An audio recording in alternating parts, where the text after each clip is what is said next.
There are a lot of things that can keep you from buying that first or next home, but what you don't want is things that actually aren't true, those myths, those misunderstandings, those misconceptions. So we're gonna talk about that today, 4 myths that are just that, they're myths, they're not true, that might be keeping you from taking that next step. So I'm Ben, I'm a local realtor here in the Portland metro area, Oregon wine country, here with my financing guru expert, Grant with Movement Mortgage, and let's jump into it and talk about those 4 myths. So what is myth number 1, getting right into it? Myth number 1 is the 20% down payment myth. I have many families, buyers that come to me thinking they need 20% down to buy a home. You can put as little as 0, 3, 3.5, 5% down. You don't even have to be a first-time home buyer to utilize those. The biggest, I think the scariest topic that people think about why they need 20% down is mortgage insurance. Anytime you're putting less than 20% down, in most loan cases, you have what's called private mortgage insurance, PMI, where that is basically insuring the lender against default. Since you're putting less than 20% down, it's quote unquote riskier. There's less equity. There's more leverage, less equity. It's not something to be scared of, especially if someone has 700, 720 plus credit. Conventional loan, FHA, people come to me and think, oh, mortgage insurance is gonna be $400, $500. In most cases, it's probably gonna be somewhere between $60 to maybe $180, depending on the size of the loan, the purchase price of the home. And ultimately, like we've been talking about, what matters most is the monthly payment that you as a buyer, you as a homeowner are going to have. Yeah. Mortgage insurance can be a very small piece of that. Even if you're putting 5, 10, 15% down, there are ways to eliminate mortgage insurance, but I don't ever want someone to be scared of mortgage insurance and thinking, oh, I have to have 20% down. Yeah. You're saving that money in a savings account, investing it, whatnot, with risk, like you are losing ground to inflation. Yeah. When you could be buying a home and taking action right Yeah. now. So let's unpack that a little bit more again. So first of all, down payment requirements, you don't need 20% down if you don't have 20% down. So that's the myth, right? Is I need to save this big down payment to be able to buy a home, and that's simply not true. Now the other myth, like piece of that, I guess, is I think a lot of second-time home buyers, third-time home buyers think that, oh, that's a first-time home buyer thing. For my next home, I have to put 20. Like I can put less down on my first home, but on my next one, my move-up home, then now I got to save 20%. Not the case. Not true at all, right? No, not true at all. So FHA, people commonly think, a question I get is that first-time home buyer loan? Well, FHA stands for Federal Housing Administration. That's just the loan. HUD, Housing Urban Development, is what backs that loan. All has to do with government, nothing to do with being a first-time home buyer. Nothing to do with being a first-time home buyer. You can put 3.5% down, you could put 0, 5% on a conventional loan, even if it's your second, third home purchase. Now I'm gonna throw just kind of a random tangent in here. So another thing that I think is that like first-time home buyers, actual first-time home buyers, number one, it doesn't have to be your first home. That's a bigger, broader thing. Yep. Maybe we don't get into that right now, but it has to do with when the last time you owned a home is. Yep. But even if you are a first-time home buyer, and there are first-time home buyer loans, right? Yep, absolutely. But it may not be your best option just because you're a first-time home buyer. So don't get caught up in like, well, I'm a first-time home buyer, so I should get a first-time home buyer loan. Well, maybe, but maybe not. There's a lot of things to look at, and so that's where Grant comes in and looking at the whole picture, not just giving you a loan, giving you options and explaining to you why, and understanding your scenario and your goals, and then giving you those options that are going to make the most sense for you. So letting you ultimately make the decision that works best for you, armed with that information. Exactly. So don't let down payment hold you back. You don't have to, or at least have the knowledge that you don't need that. If you if you want to save and put 20% down, we're going to touch on that in a little bit here. Why you maybe shouldn't do that, but don't let the misconception that you think you need it hold you back from taking that step, because you don't. There's lots of options with low down, and like you touched on, the mortgage insurance, not super scary. When you get the equity, you can, there's options to get out of that, but it's not like a huge expense either. And we just figured out monthly payment that makes sense for you, factor it in, right? Absolutely. Yeah. Okay, myth number 2 is, I think we're gonna talk about credit now, right? So credit requirements. I need an 800 credit score to buy a home, right? Absolutely not. That's another common myth out there where someone can have as low as a 580 credit score. They can utilize 3.5 down FHA loan. As a mortgage advisor, that's why I love starting the conversation early with people, even if like maybe someone's at 550 or 560. Get in the opportunity here. So like this is crazy because like I think this is a huge misconception, right? I think the down payment thing is a big misconception for sure. I know you hear it a lot, but like this is kind of mind blowing, I think, for a lot of people, because I know people think that they need at least to be like, I need to at least be in the sevens or like maybe upper sixes. So like, but like upper fives is there's possibilities. So this is game changing for I think a lot of people. Like I didn't realize that, you know, I could maybe have some options even though my credit scores, you know, 600 or something like that, right? Yeah. If so sorry to cut you off. I just think it's good. It's good information. Yeah, it's a huge mind bend for a lot of people, I think, that maybe like, oh gosh, I didn't realize that. Maybe I can actually do something sooner than I thought, right? Yeah. I mean, the last thing that I want someone to be is discouraged with credit. Certainly your credit score can affect the best loan type for you. Like if someone is below 700, they're probably going to be best to utilize an FHA loan. Or if they're above 700, 720 many times, and also it can vary a little bit depending on someone's situation or the property type they're buying, if it's multiple units, etc. Conventional loan when you're 700, 720 plus certainly is typically going to be the best solution for someone. But again, this is diving into someone's personal situation and understanding, hey, this is where you're at. Let's lay the foundation. Again, even if you're at 550, 560, let's put a game plan in place how to get you to 580, 600 plus, to put you in a position to buy, because we're in this for the long run. And I want, more than anything, people to have awareness, hey, this is where you're at, but buying a home is completely possible a lot sooner than you thought it was. Yeah, exactly. So, and kind of, you kind of touched on it there a second ago, as far as engaging early, right? So, you know, even if you don't think you're in a place to buy right now, for whatever reason, you don't know what you don't know, right? And you can't hit a target that you don't know what the target is. So having those early conversations, engaging with someone like Grant that can, you know, talk to you about what the reality is and where you need to be credit-wise, what you need to save up, you know, you're always willing to have that conversation and try to help people understand where they need to be. And again, if maybe you're not there today, but maybe now you've got a plan to get there in 6 months or a year or whatever. But if you wait to have that conversation, or if you never have that conversation, you're never going to know what those steps are. You're never going to take those steps because you have no direction, right? Absolutely. Yeah. So, I think the key things are like engage early, you know, have the conversation. And by the way, you don't need an 800 credit score. Like it's going to affect your rate, your loan options a little bit, but like, and that's the other thing, I guess, just I'll add on is that's kind of that hitting that target thing, right? So it's like, okay, well, at 580, here's my loan options, but like it doesn't work for me, you know, because of the rate that I'm going to have, the loan, or whatever those factors are. Well, that's fine, but like if you get here, if you get to 620, now you're there, right? And so again, we're laying that roadmap and giving you that target, and then you can kind of help them a little bit, like know what to do to get to that point. Absolutely. I mean, we've had those are some of my favorite instances where we've helped a family that was really eager to buy a home, where whether it's 6, 12, we've had buyers, families, it's been 2-3 years and they finally buy a home. But that's awesome. We're here for the long run, helping them build credit. Right? They're willing to take action and take the steps.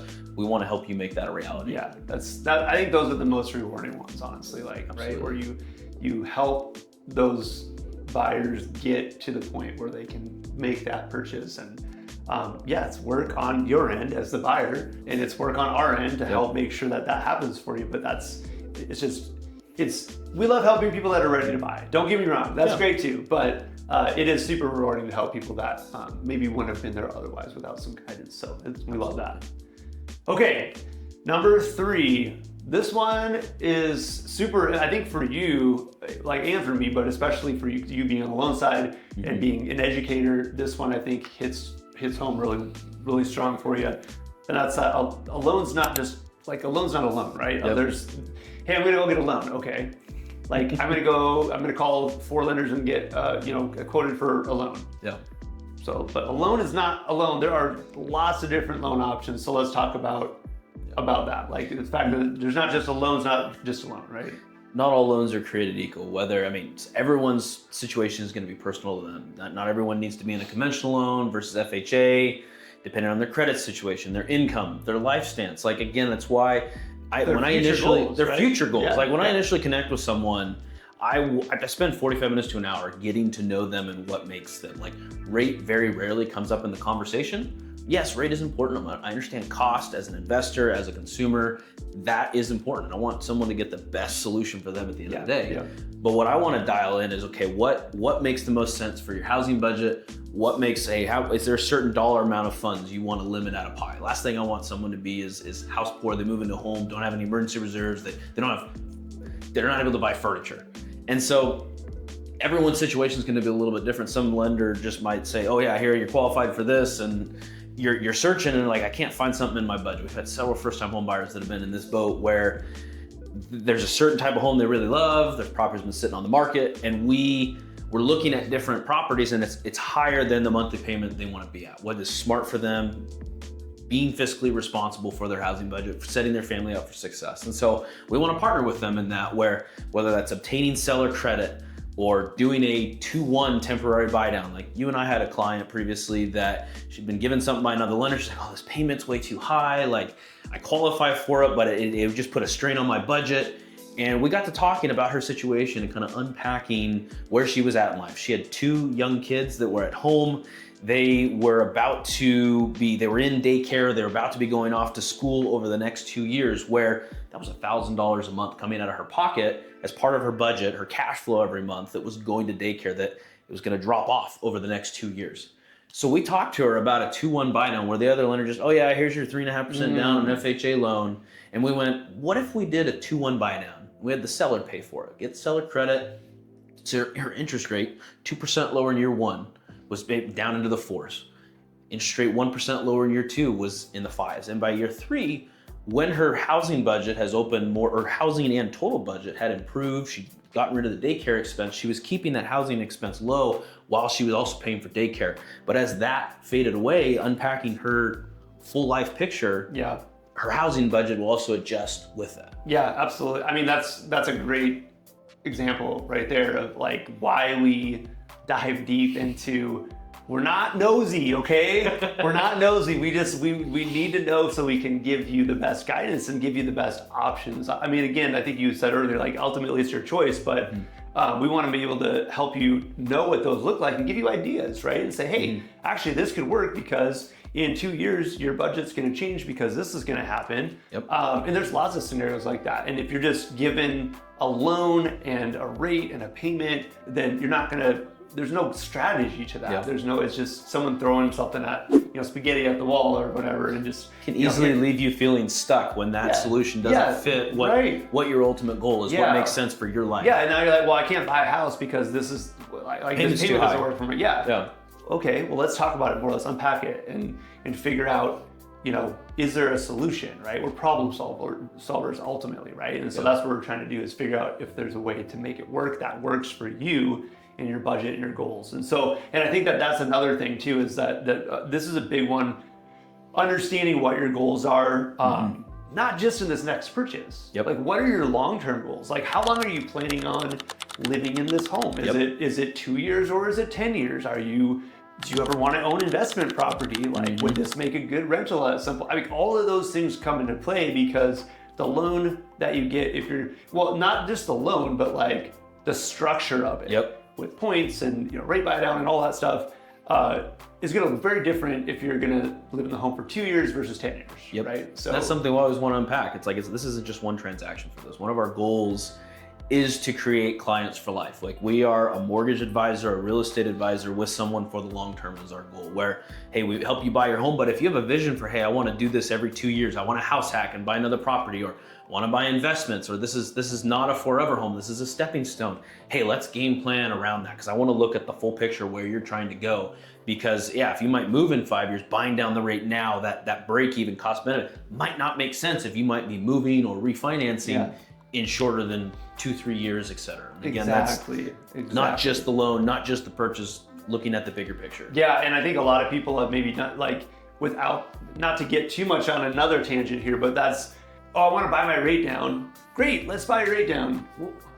But if you don't we don't understand your goals, like if your break even is 3 years and you're planning on moving in 2 years, well, that was really dumb. Like some cost, you don't recoup that. That was a dumb decision. I'm sorry, but you weren't advised if you did that, right? So like, it's not your fault if you weren't advised on that, but that's why we need to understand that, because, you know, life circumstances change and all that. Maybe you do end up selling into, but you're planning on being there long term. That's different. But, you know, if your goal is to like short term and you're doing something it's actually going to cost you more in the end just because, you know, I want a lower rate, I can get a lower rate. Well, it actually didn't make sense, right? So, okay, so not all loans are the same. Yep. I think we get that. So you have to talk to Grant and really look at all those different loan options, understand what they do for you and what they don't do for you, and then again matching that with your circumstances and your goals. Okay, what's number 4? Cost of waiting, the final myth. The cost of waiting. Okay, and I think this comes up a lot right now with interest rates, especially, right? Because you know, hey, I'm just gonna wait. People still, even though it's been quite a while now, actually, since rates have been, you know, with that good old 3 number or even like high 2s for refinances and stuff. But you know, that's far in the past. It's in the past now. It's not coming back. I'm sorry. So, you know, that's the first thing. It's not coming back. We're not getting back to 3s. It's just not gonna happen. And I mean, not for a long, long time if it ever does. You know, I'm gonna wait till rates come down. Okay, maybe I'm not waiting till it's 3%, but I wanna wait till it's, you know, X amount or whatever. And maybe you're basing that on the payment you wanna hit or whatever. But that's the big one we hear right now is waiting for rates. So let's talk about that a little bit and what that looks like. Why the cost of waiting here. Waiting for mortgage rates, or more importantly, I mean, the monthly payment that fits someone's budget. I mean, we talked about down payment being something that holds people back. Mortgage rates are a big one that holds people back, waiting for that to improve, where homes that are sitting on the market are creating an opportunity for a buyer, for the seller to buy down your mortgage rate, to lower your monthly payment, where, okay, you might not be, we talked about certain price point, getting that lower to fit. Ultimately, it comes down to what makes sense for your monthly housing. Yeah. Where, yes, waiting for mortgage rates, money sitting in a savings account, you're losing money to inflation versus. So I think that's a key point right here. Like, this isn't like well, I just need to like buy something that's outside of my comfort zone, right? That's not the point here. Yeah. So I think you kind of touched on that in a second about, you know, the seller credit and a payment that fits your budget, right? That's still the goal. Like, so don't hear what we're not saying, right? We're not saying, well, just suck it up and get a higher interest rate and buy something beyond the phrase "marry the house, date the rate" is never something that I encourage people. That's not what we're talking about here. So I just want to clarify that we're not talking about buy something that's outside of your means, right? So sorry to cut you off. I mean, if someone has a desire to buy a home, but hey, the monthly payment is a little higher, there are different ways we can look at. Okay, mortgage rates are here, whether it's seller credit or say someone buys a home with an ADU or an additional separate living space that they can rent out, offset the mortgage. Maybe they want to be. The house hacking is one of the things I love because it still opens home ownership for people, where there are always homes on the market that, okay, you want to keep your monthly payment under $3,000, but you're looking at a $600,000 home that's got a $4,000 a month payment.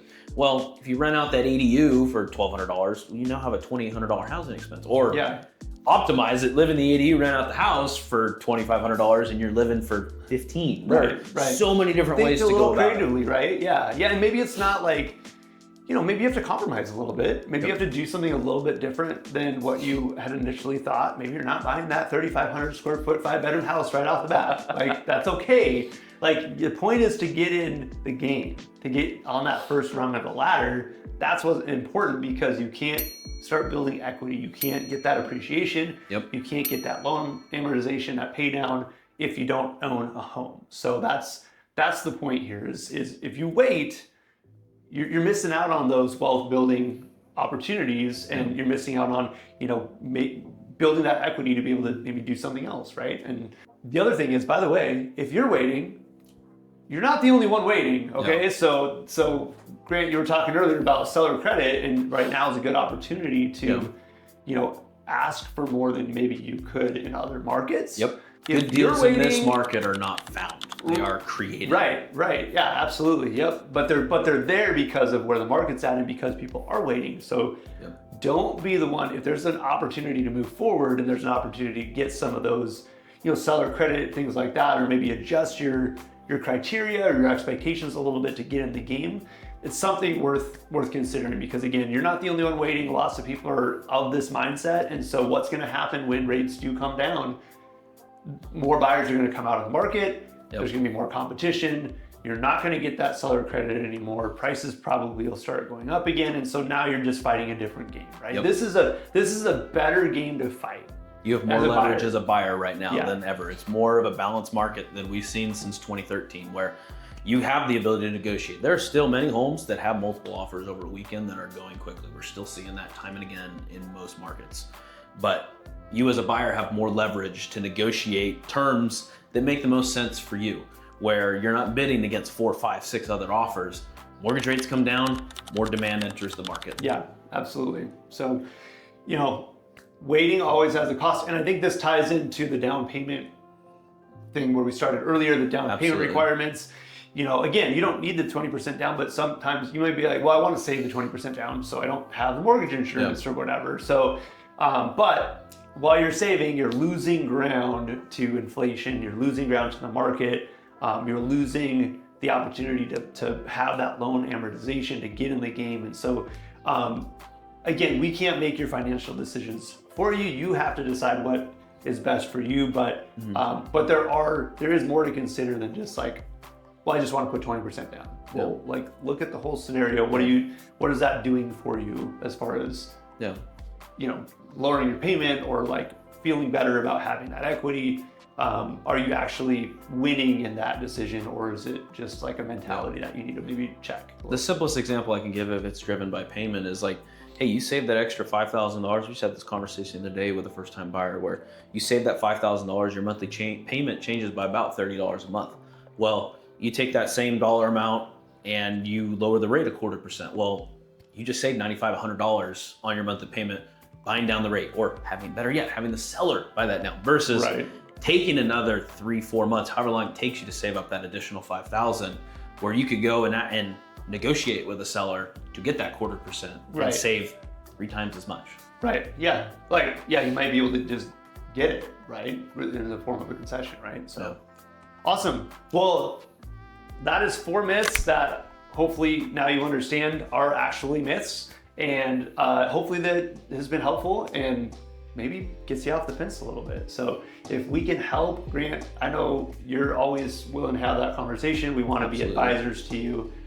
So don't hesitate to reach out to, you know, you're gonna talk to Grant first, because Grant's got to set you up for success and in the financing side before we start looking at homes. But I'm always willing to talk as well. You know, reach out to us. Our contact information is below. Thank you for having me, Ben. Yeah, and actually, if there's another thing that you want us to talk about, maybe we missed a myth, maybe there's something that you don't, you know, understand, let us know. We'd love to address it in a future video. So drop a comment below, and we'll put together some more content to answer those questions. Sounds like a plan. Thanks.